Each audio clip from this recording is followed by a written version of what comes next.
What's up, guys? Thanks for joining me here on Feature Junkie. My name's Ed, and today we're going to be checking out the new movie Asteroid City, directed by Wes Anderson, starring Jason Schwartzman, Scarlett Johansson, Tom Hanks, Bryan Cranston, Edward Norton, Maya Hawke, and the many, many more. So this is a movie that's been out for a while, actually, and I've been kind of putting it off to seeing it, and finally I was like, let me go watch it because IMDb says it's good. It's got a lot of great actors in it.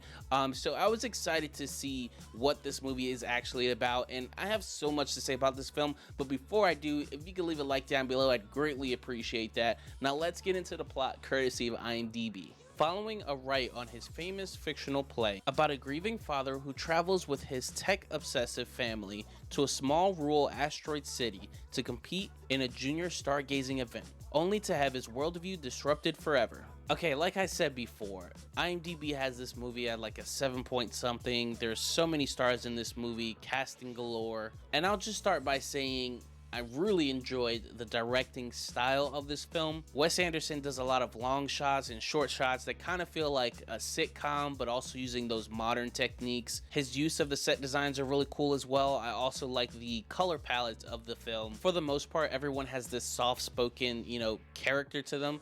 And that's what this color palette kind of seems like. These soft colors, the blues, the tans, it all makes sense. It all mashes together. But when I saw this movie, I kid you not, this was me the entire time.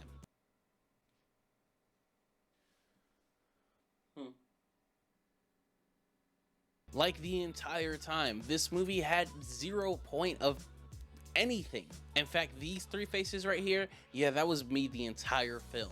There's a scene in the film where they keep saying, you can't wake up if you don't fall asleep.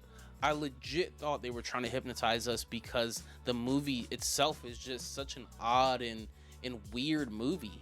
Like, I felt my IQ lowering every second that I watched this film. Again, no knock on the actors. I felt like they really committed themselves to this role, but the role that they were playing, the story, it just made no sense. There was zero reason for this entire film. And that's like my biggest question. I just can't understand, like, there's so many plot holes in this film. Even the story itself is like poking fun at the story itself because they're saying like, what's the point of all this? And I'm, as the viewer watching, like, yeah, what is the point of this? Besides one guy that was laughing every single scene, and there are a few funny scenes in the film, nothing like super, like, again, I was just like, huh.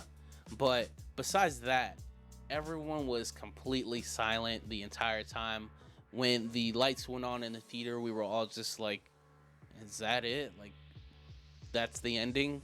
A part of me feels like I just wish I never saw this movie at all, and like I just went about my life and just thinking, oh yeah, that's the movie with all the bunch of actors. But then the second part of me is like, I'm glad I watched this film because I can get out of my system. I don't ever have to think about it ever again, and I can tell you guys that I definitely don't recommend this film. For me, it's like Paint, Fear, House Party, and Asteroid City is up there for like the worst films of 2023. I'm honestly so curious to hear what you guys have to say about this film.